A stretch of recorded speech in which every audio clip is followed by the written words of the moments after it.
താമരശ്ശേരി ചുരത്തിന്റെ 6ാം വളവുക്ക്. താമരശ്ശേരി ചുരത്തിന്റെ 6ാം വളവുക്ക് വിളിച്ചു. എന്നിട്ട് അദ്ദേഹം ഇബാദത്തിന് നിർവചനം പറഞ്ഞു. എന്താ ഇബാദത്തിന് നിർവചനം? അഖ്സാ ഗായത്തുൽ ഖുദൂഇ വത്തദല്ലുലി, പരമമായ വണക്കം, പരമമായ താഴ്മ. ഇതാണല്ലോ എല്ലാവരും സമ്മതിക്കുന്നതാണ്, മുജാഹിദും ജമാഅത്തും സുന്നി. പരമമായ വണക്കം, അങ്ങേ അറ്റത്തെ വണക്കം, അങ്ങേ അറ്റത്തെ താഴ്മ, അതാണ് ഇബാദത്ത്. അപ്പൊ ഇദ്ദേഹം നമ്മളെ വിളിച്ചു, ഈ അങ്ങേ അറ്റത്തെ വണക്കവും താഴ്മയും കാണണമെങ്കിൽ ഇബാദത്തിന്റെ ആ നിർവചനവും കയ്യിൽ പിടിച്ച് നിങ്ങൾ താമരശ്ശേരി ചുരത്തിലേക്ക് വരൂ. താമരശ്ശേരി ചുരത്തിലൂടെ നജീബ് വണ്ടി ഓടിക്കുകയാണ്. അങ്ങനെ വണ്ടി ഓടിച്ച് 1ാം വളവ് കഴിഞ്ഞു, 2ാം വളവ് കഴിഞ്ഞു, 3ാം വളവ് കഴിഞ്ഞു, 6ാം വളവിലെത്തിയപ്പോൾ വണ്ടിയുടെ ബ്രേക്ക് പോയി. താമരശ്ശേരി ചുരം കണ്ടോൽക്കറിയാം ഇടങ്ങേറ്.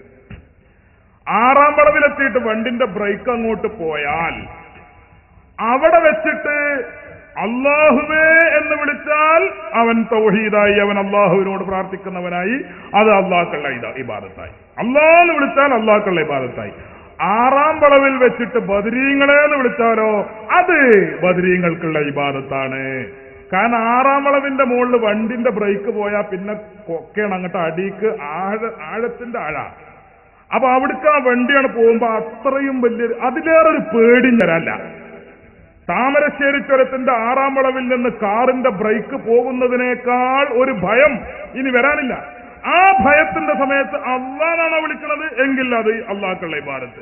അവിടെ ബദരീങ്ങളെന്നാണോ വിളിക്കുന്നത് എന്നാൽ അത് ബദരീങ്ങൾക്കുള്ള ഇബാദത്ത്. ഓ, എന്തൊരു ചൊങ്കുണ്ട് കേൾക്കാൻ. അപ്പൊ 5ാം വളവെന്നാ ബ്രേക്ക് വിളിച്ചാലോ അവിടുന്ന് അള്ളാഹാനെ വിളിച്ചാലോ?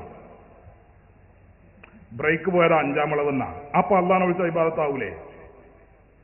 മനസ്സിലായില്ല.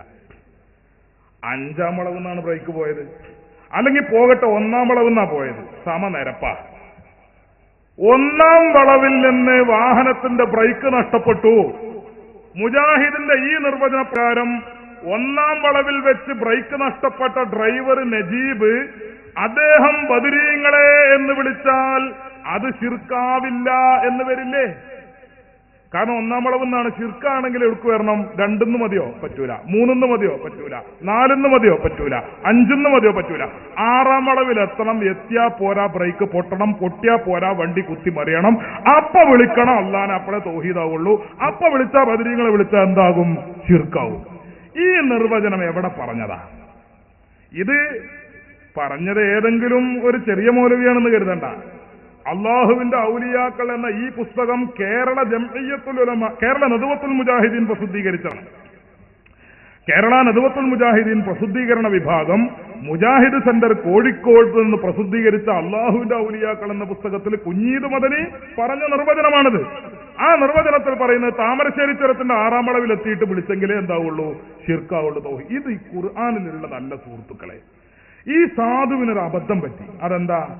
അഖ്സാ ഗായത്തുൽ ഖുദൂഇ വത്തദല്ലുലി എന്ന് പറഞ്ഞ ഈ പരമമായ വണക്കവും പരമമായ താഴ്മയുണ്ടല്ലോ, അത് മനുഷ്യന്റെ ബാഹ്യ ശരീരത്തിന്റെ പ്രകടനങ്ങളിൽ അല്ലെങ്കിൽ ബാഹ്യമായ അവന്റെ അവസ്ഥയിൽ നിന്ന് മനസ്സിലാക്കപ്പെടുന്നതാണ് ഈ ഭയം എന്ന് ഈ സാധു തെറ്റിദ്ധരിച്ചു. സുഹൃത്തുക്കളെ, ഇബാദത്തിന്റെ നിർവചനത്തിൽ പറയുന്ന ഭയം അതല്ല. ഇബാദത്തിന്റെ നിർവചനത്തിൽ നിങ്ങൾ നോക്കൂ, നമ്മൾ ഇഴ്തിദാലിൽ നിൽക്കുക. ഇഴ്തിദാലിൽ നിൽക്കുക, സമയ അല്ലാഹു ലിമൻ ഹമിദ, ഇങ്ങനെ നിൽക്കുക. കുനിയണില്ല, തല കുത്തണില്ല, കുമ്പിടുന്നില്ല, ഒന്നും ചെയ്യണില്ല, നമ്മളിങ്ങനെ നിൽക്കുക. ഇത് ഇബാദത്തല്ലേ? ഈ ഇഴ്തിദാലുള്ള ഈ നൃത്തം ഇബാദത്താണ്. എന്താ ഇബാദത്ത്? അങ്ങനെ പേടിയുണ്ടോ? ഭയമുണ്ടോ? ഇയാൾ പറഞ്ഞ താമരശ്ശേരി ചുരത്തിലാ? അല്ല, പള്ളി ചാലിയം പള്ളിന്റെ ഉള്ളിലല്ലേ? എന്നിട്ടും നമ്മൾ നിൽക്കുമ്പോൾ അത് ഇബാദത്താവുന്നു. കാരണം എന്താ? മനസ്സിന് തോന്നുന്ന പേടിയോ അല്ലെങ്കിൽ ശരീരത്തിന്റെ ചേഷ്ടകളോ നോക്കിക്കൊണ്ടല്ല ഇബാദത്തിന്റെ പരമമായ അവസ്ഥ തീരുമാനിക്കപ്പെടുന്നത്, ഭയത്തിന്റെ പരമമായ അവസ്ഥ തീരുമാനിക്കപ്പെടുന്നത്. മറിച്ച് നിങ്ങൾ വണങ്ങുന്ന ശക്തിയെക്കുറിച്ച് നിങ്ങളുടെ വിശ്വാസമുണ്ട്, അതാണ് വിഷയം. നിങ്ങളുടെ വിശ്വാസമുണ്ട്. ഇഴ്തിദാലിലാ നിൽക്കുന്നത്, പക്ഷെ പടച്ചോന്റെ മുമ്പിലാണ് നിൽക്കുന്നത്. അതുകൊണ്ടാണ് അത് ഇബാദത്തായത്. പടച്ചോന്റെ മുമ്പിൽ നിൽക്കുന്നു എന്ന വിശ്വാസത്തോടെ ആകുമ്പോൾ അത് ഇബാദത്താണ്. അതേസമയത്ത് അതേ നൃത്തം തന്നെ പടപ്പിന്റെ മുമ്പിലാണ് നിൽക്കുന്നത്, മമ്പറന്തങ്ങളുടെ മുമ്പിലാണ്, അല്ലെ മുഹിയുദ്ദീൻ ശേഖിന്റെ മുമ്പിലാണ്, ഇബാദത്തല്ല. അപ്പൊ ഇത് മനസ്സിലാക്കാനുള്ള ഒരു വിവേചന ബുദ്ധി സുഹൃത്തുക്കളെ മുജാഹിദുകൾക്ക് നഷ്ടപ്പെട്ടു പോയത് കൊണ്ടാണ് ഈ കുട്ടികളുടെ ഈ വിശദീകരണവുമായി കേരള നദ്വത്തുൽ മുജാഹിദീൻ പോലും രംഗത്ത് വരാനുള്ള കാരണം. അപ്പൊ ഞാൻ പറഞ്ഞ മറുപടിയുടെ രത്നചുരുക്കം, പരിശുദ്ധ ഖുർആൻ ഇസ്തിഗാസ എതിർക്കുന്ന മുജാഹിദിന്റെ പക്ഷത്താണ് എന്ന വാദം അടിസ്ഥാനരഹിതമാണ്. 920 മുജാഹിദ് വന്നത്. 920 മുമ്പും ഖുർആൻ ഉണ്ട്. അന്ന് ഖുർആൻ ആരുടെ പക്ഷത്തായിരുന്നു? അവരുടെ പക്ഷത്ത് തന്നെയാണ് ഇപ്പോഴും ഖുർആൻ ഉള്ളത്.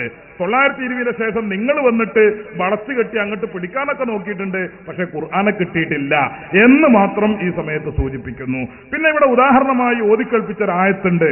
സമാനമായ ധാരാളം ആയത്തുകളുണ്ട്. ആ ആയത്തുകളിലൊക്കെ പറയുന്നത് അബൂജഹൽ ഉൾപ്പെടെയുള്ള മക്കയിലെ മുശ്രിക്കുകൾ നടത്തിയ ബിംബാരാധനയെ കുറിച്ചാണ്. ആ ബിംബാരാധന ശിർക്കാണ്, കുഫ്റാണ്. ബിംബത്തെ വിളിച്ചാൽ ഉത്തരം ചെയ്യുകയില്ല, ബിംബത്തിന് ഇബാദത്ത് ചെയ്യാൻ പാടില്ല. ഈ കാര്യങ്ങളാണ് ഖുർആൻ അത്തരം ആയത്തുകളിൽ പറഞ്ഞിട്ടുള്ളത്. അത് മുഫസ്സിരീങ്ങൾ വ്യക്തമാക്കുകയും ചെയ്തിട്ടുണ്ട് എന്ന കാര്യം സൂചിപ്പിക്കും.